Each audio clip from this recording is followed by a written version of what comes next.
Welcome, ladies and gentlemen, to the Kellimar audiobook. This is episode 6. When we last left Kellimar, he had just traveled to a new dimension, a place beyond reasoning for him, something he can't even truly understand at first glance. What's in store for him next is completely unknown. Yet once again, he is a captive. Once again, his fate is in the hands of others.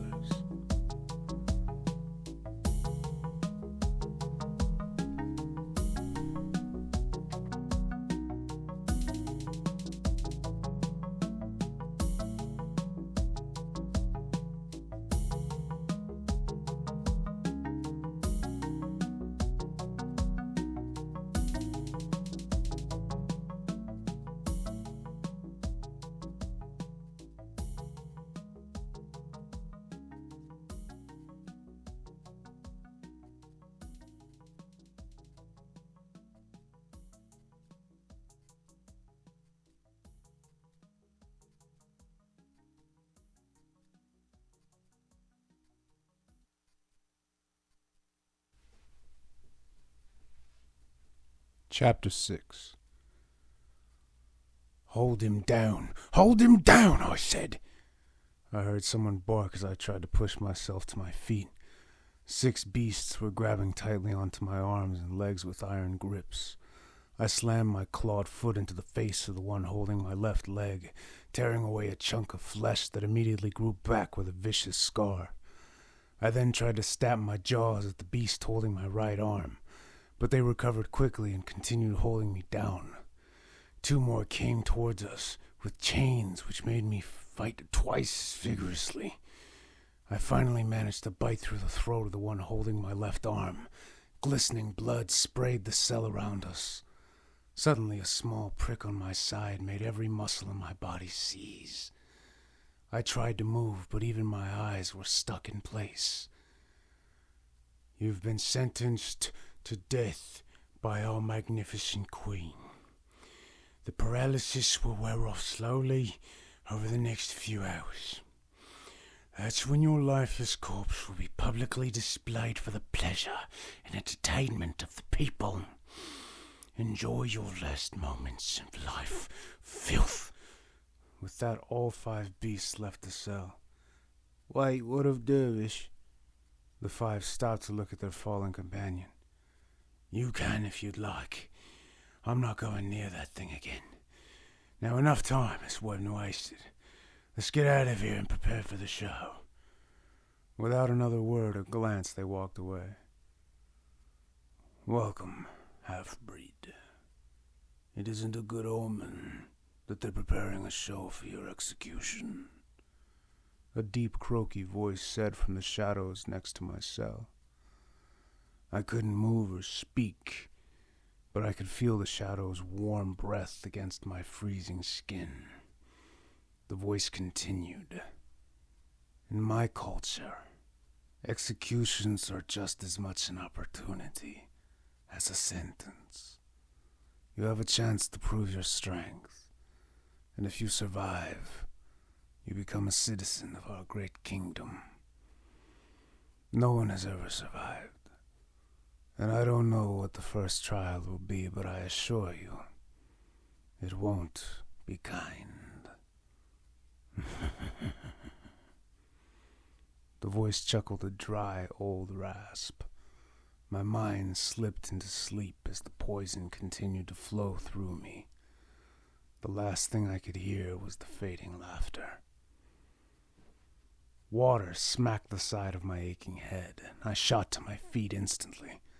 I smashed into the bars of the cell, and they bent slightly. I continued to ram into them with my massive form in a fit of fury. Each crashing lunge sent a deep vibration through the cells around me. Suddenly they gave way, and I was in the hall. I was alone. Whoever had thrown the water on me had wisely run off before I could escape. I looked into the filthy old cell next to mine and found it empty. The old beast must have either been moved or killed. I took a deep inhale and smelled nothing but stone and blood.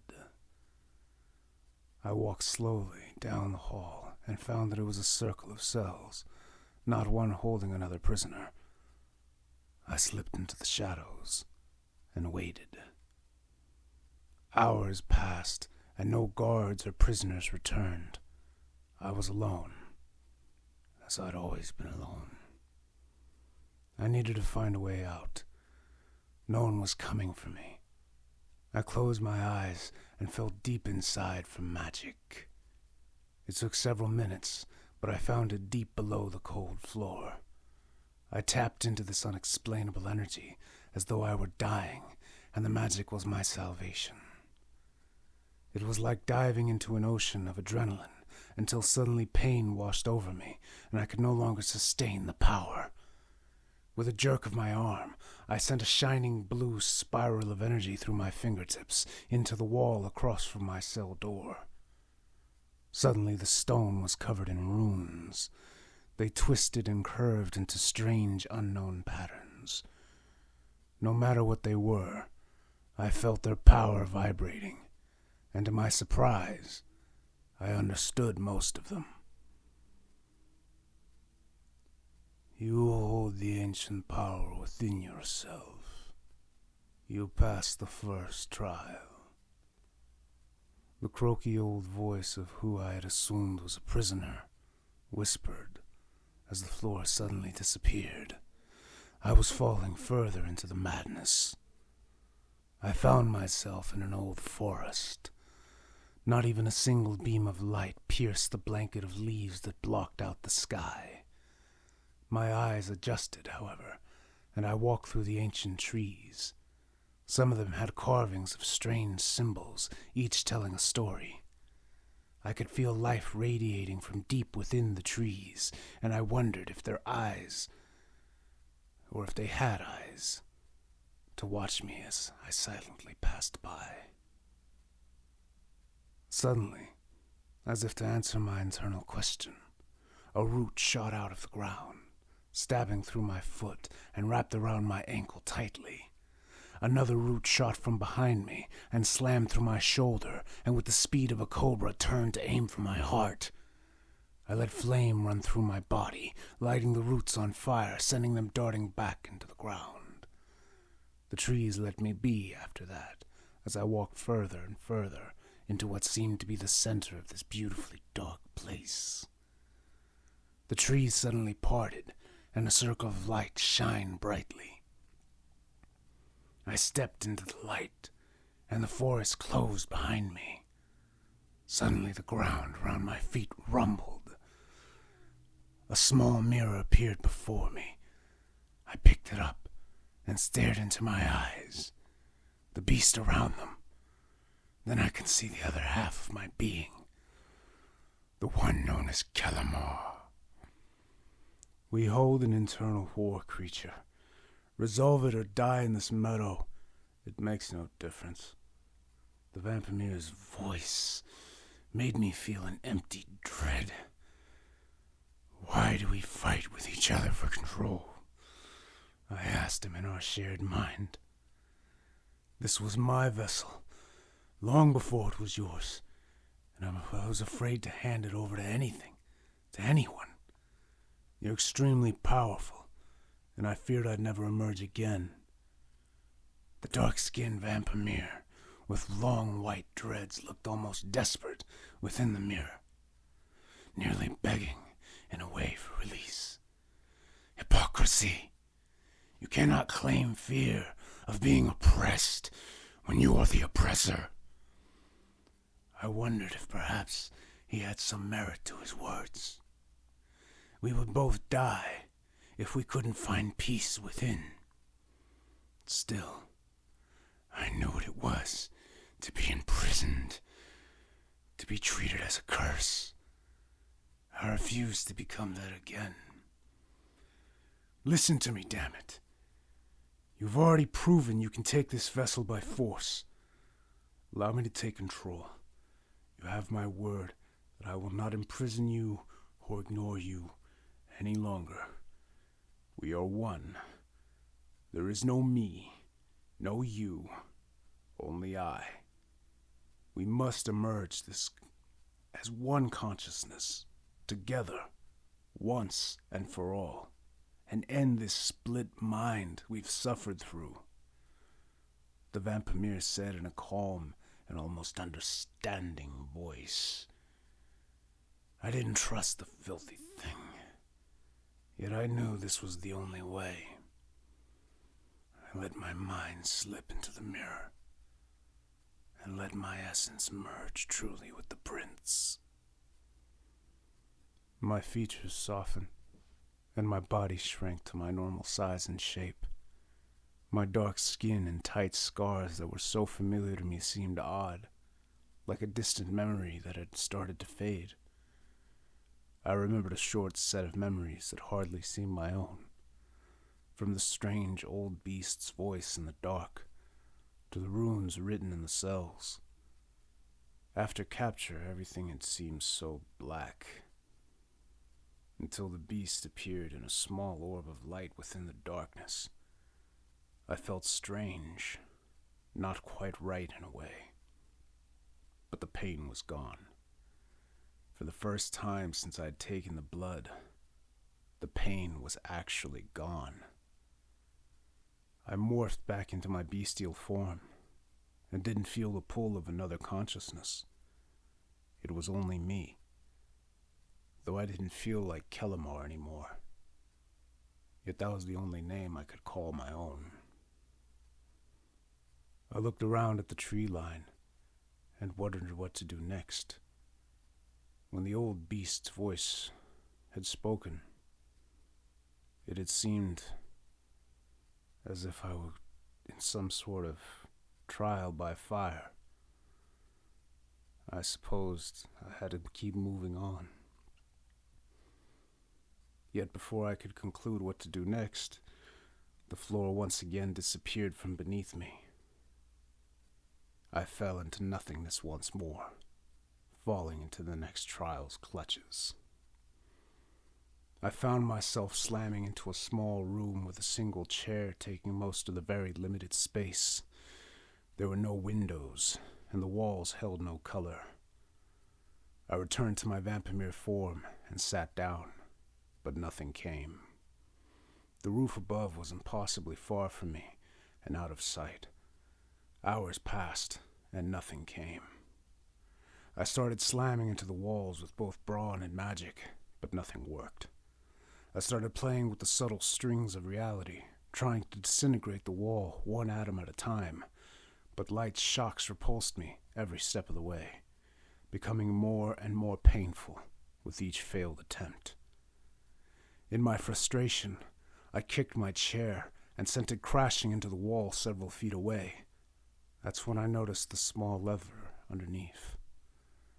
I reluctantly stepped forward and flipped it, only to have the entire chair disappear with a crisp snap. The plain walls seemed to inch closer after that. I repeatedly blasted the walls for what seemed like days, but they only seemed to squeeze in tighter, even if extremely slowly. More hallucinations plagued my mind in that ever-tightening room. I pressed with all my considerable might against the walls. My muscles and magical abilities seemed useless after every bit of strength I could muster failed me, time and time again, to even move it back an inch. The walls were so tight around me, I was forced to stand straight. I couldn't turn or move in any direction. I planted my hands against the walls either side of my arms and shimmied up towards the dark path above. I wriggled and squirmed for hours, each minute having the walls shrinking closer and closer. I climbed on until my head finally touched the solid roof above. In desperation, I set as much energy through my skull as I could and blasted the roof apart. I pushed myself up just as the walls squeezed in beyond what my body could handle, followed by the two walls snapping shut rapidly with a sickening loud crunch. Moments after almost being crushed, I stepped through a wooden door into a large room. I couldn't see anything but floating dust through beams of dull light and old bones scattering the floor. A large figure emerged from the stone wall holding a sword, another behind me holding a powerful ball of magical energy. One was made of black marble, and the other was made of beautiful white smoke. The one made of stone swiped his sword effortlessly. I dove out of the way, but my foot was sliced cleanly off. I grunted and snatched my severed foot into my hand. I then slammed it firmly back into place to heal quickly. The pain was excruciating, but I stood to face my fight. I blasted every bit of energy I possessed through my fingertips, directing all of my concentration on the tight atoms of the marble behemoth. With a phrase and concentration, I began vibrating his atoms together quickly, grinding the stone giant into a fine powder. Without warning or sound, my body froze in the cold squeeze of the white creature's smoke. I struggled uselessly against the being of pure magic wrapping itself around me. The smoke figure chuckled grotesquely as it squeezed ever tighter. I inhaled deeply, quick enough to catch the being by surprise. The smoke shot into my lungs, and the creature exploded viciously within me. My insides were mush, and I fell to my knees. But with my brain intact, I soon healed and rose to face the next trial. A bright gold door appeared to my left, and I strode past it quickly. In the next room, 2 more immaculate golden doors appeared. I stepped through the next one quickly and found 10 doors that all looked exactly the same. I continued on until I was surrounded by 20, 50, 100 doors. They all looked the same, and all seemed to lead to more choices. I was lost beyond lost, and each frustrating failure made it increasingly difficult to fight on. I flew past the door like any other, but found no floor. I used air magic to float over the abyss and wondered if this was my goal. I checked the doors left and right of it, each one leading to more doors. I opened the floorless chamber and stared into the darkness. I stepped forward and allowed myself to fall, hoping beyond hope that I would either die or make it to the next trial. Either way, ending the madness. I found myself staring down at a small village with a smithy. The townspeople had gathered and were screaming and clapping, dancing around a fire. I then saw my small brother tossed into the horrible smelling smoke, rising like it had thousands of times in my night terrors. I watched the townsmen drag my mother into a building and slam the door shut. Her screams filled the valley like waves of horror.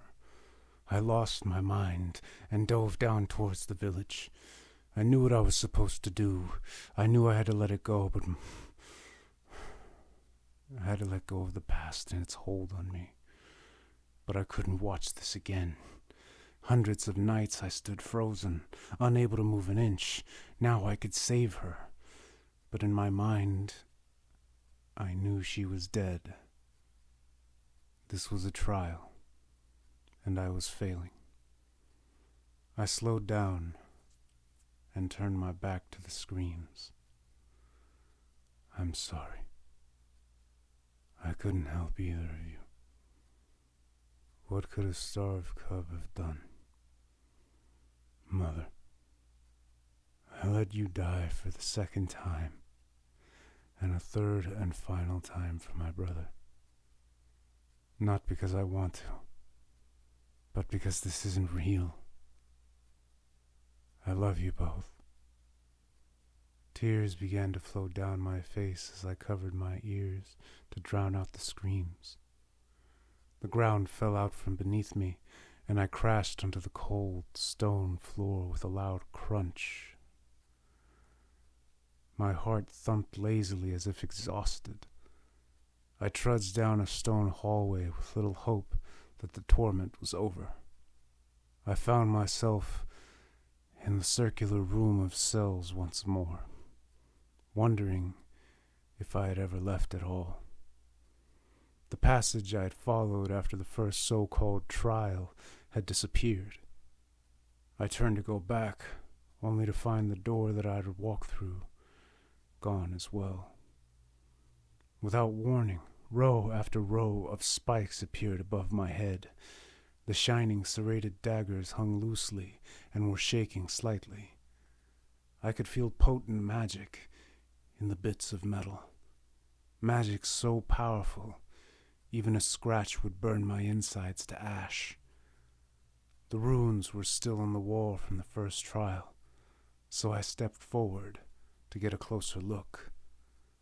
The first was a square with 3 sharp marks curving diagonally and 1 loopy line cutting down the middle. I placed my hand over it, and the noise clicked into my mind. Not its meaning, but I hoped the sound would complete the challenge nonetheless. Sishia. I stepped to the next and placed my hand on the stone. Suddenly a spike fell and would have killed me immediately had I not dove away. The impact of my body hitting the ground sent several more spikes crashing down around me. I ran into my cell and dove under the stone bed that protruded from the wall. Several spikes cracked down above me before things quieted again. When I found the courage to stand, I saw that the 10-inch thick stone that was my bed had cracked in 5 different places. 1 spike an inch away from my back the entire time. Had another struck on top of it. I slowly made my way to the next rune and placed my hand on the glowing marks gently, staring at the slightly swinging blades above that had replaced the fallen. Yaw. Suddenly the room started to shake violently, and the spikes were falling randomly from above. Nowhere was safe, so I rolled and rushed to the next rune, missing several spikes by centimeters until I could speak the final word. Petov! The spikes slid smoothly back into the ceiling, and the stone wall split into 2, leading to a long, menacingly dark hallway. I stepped into the hall, ready to face whatever came next. The stone door behind me slammed shut as I stepped forward. No sooner had I taken that step when a massive blade nearly sliced my head clean off. I ducked quickly and ran full sprint down the hall. I jumped over several of the same spikes as before, trying to stab through my feet from the cold floor below. I dove out of the way of arrows reeking of poison. I smashed through walls that materialized before my eyes. Everything around me was drenched in an inky darkness. If not for being in my bestial form, I'd have been too slow to avoid the mechanisms of death. The hall never seemed to end. I kept running with what stamina I had left, but I was already exhausted from the first few trials. I dug deeper into my sheer will to survive and pressed on, until finally I reached a deathly black obsidian door. I turned the knob and immediately let go, growling in pain from the fresh burn. The knob was scorching hot, so I stepped back and examined the door closer. That's when a nasty grinding noise echoed down the corridor behind me. I turned to see a wall of spinning blades darting down the hallway towards me, though they seemed to be a kilometer or more away from me. I tried lifting the door only to burn my fingertips. I looked left, right, above, and found nothing. When I looked down, and in the corner next to the door, I found a black lever. I reached down and yanked upwards, only to hurt my burnt hand tremendously. I didn't want to turn to see how close the blades were, but I knew I had seconds. I pumped every drop of magic into my arm and pulled twice as vigorously. Suddenly the handle snapped off, and I fell backwards. The blades were near. I was exhausted. I thought it was over, but the grinding stopped. and the blade stood still. I groaned and sat up. Every muscle in my body ached. Then the door opened, and the next trial waited. I found myself in a cave, a dark cave with a large dark lake in the center. The lake seemed peaceful enough, and I could see blind fish swimming slowly on the bottom. So naturally, I dove in and ate a few dozen. I was an excellent swimmer, and when I emerged, my stomach was surprisingly full. One of the many changes in my body since I had taken the blood was that meat other than human worked wonders for my strength. I first noticed it on the scratchy beach I had made a home while preparing to confront my brother. The fish I had managed to eat, and even not eating at all, seemed to have no negative effects, as if Tahari's blood had cured my addiction by burning it away. I stepped onto dry land and took a single step forward. Seconds after doing so, the lake started to bubble and steam, as if magma had just poured into it. Several dead fish floated to the top as it continued to boil them alive. I took a step back, but the water seemed to rise in response. The lake grew larger and larger, hotter and hotter. I could barely breathe, but I felt around the cave for magic. I placed my hand on the warm rock and shot out a bolt into the lake. It immediately froze solid. I chuckled and stepped forward.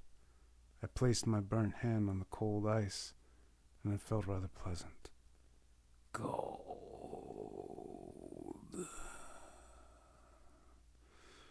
Too cold. Kill creature. Warm. The raspy whisper came from above my head. When I looked up, I scowled at the several hundred shiny black eyes staring hungrily down at me, each forming in a tight circle of 8. Spiders, hundreds of them crawling above my head. The smallest were the size of humans. The largest were twice the size of my beast form, surrounded by tiny swarms of their offspring. Several of the smaller spiders spun their way down towards me. I sent blasts of wind and ice with enough power to wipe anything on Earth, and without so much as a pause, they simply absorbed the blows and kept twisting and snapping their way into the chilling glow of the lake. I attacked repeatedly to no effect, and they relentlessly continued their tapestry of rage and hunger. The first one landed and sprung its entire mass at me. I rolled underneath and swiped my claws. It didn't even leave a mark. One slammed its fangs into my shoulder. With a growl of pain, I morphed my spraying blood into dark black acid. The monster screeched and stumbled into the others. They furiously ripped the massive spider to pieces without mercy.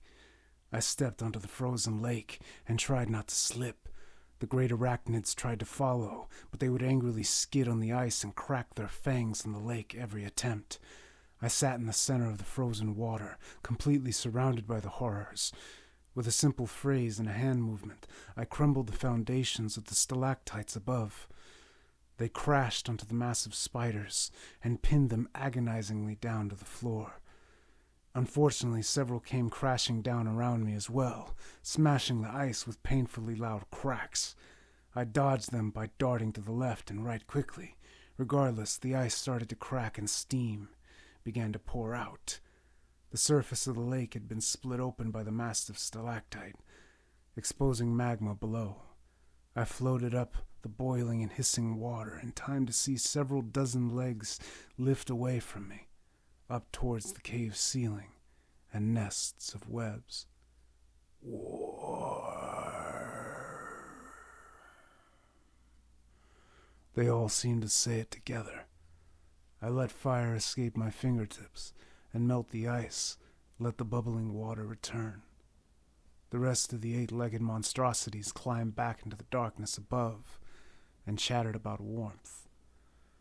I surveyed the room and was shocked I had only killed 2 spiders altogether, not including the one I'd sprayed with acid.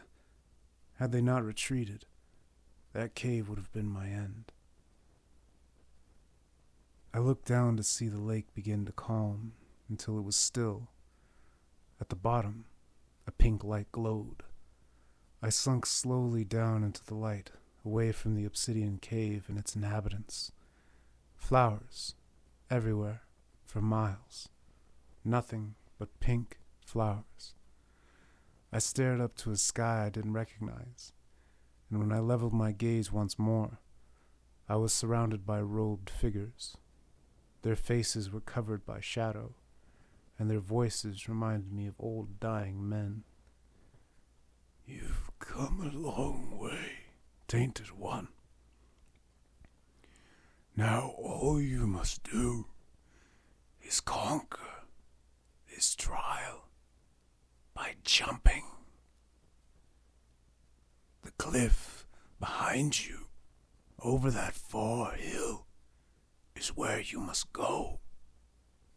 And finally, to the crushing rocks below. If the Creator holds you in her favor, you will not fall to the bottom. If, however, she decides you are unworthy of life, it will end on this momentous occasion. Jump, Kellimar, or spend eternity counting flowers, as we have. The choice is yours to make."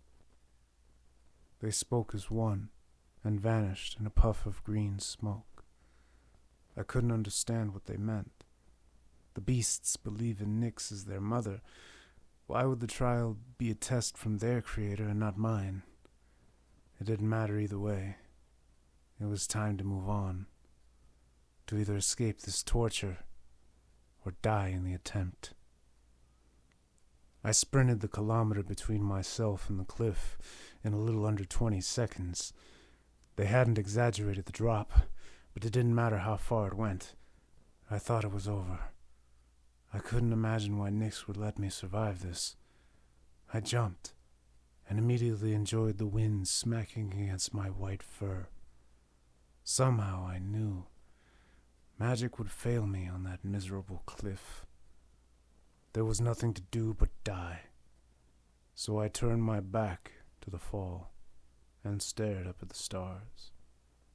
To my left was a massive green planet with 2 rings crossing each other. It was a beautiful sight, and I was glad to have one final wonder before I was no more. That's when I saw her, at the top of the cliff. She was staring down at me with bright green eyes, waiting. Wrath and glee on her ghostly face, all at once. I understood. I was the last vampire. It was only natural that she would enjoy watching me die. It was at that moment the falling stopped, and I was caught once again in the in-between. Gray mist curled around me, cooling me to the bone. I shivered and tried to warm myself, but it was of no use. The 10th trial is simple. Drink the blood of the Quiet One. If you remain sane, you will proceed. I didn't know where the voice had come from, and I didn't have to think hard about what a Quiet One was. They were the only enormous beings moving silently through the void. I shot forward, much more comfortable than before, now that I knew what to expect. I flew alongside a Quiet One and sliced a small cut with my claw. I lapped at the drops of dark blue blood that oozed out. My body melted away. The physical part of the multiverse slid away. I was a being of pure light, and I was content. Then other powerful beings started manipulating my light. They morphed it into planets and stars and distorted what I was.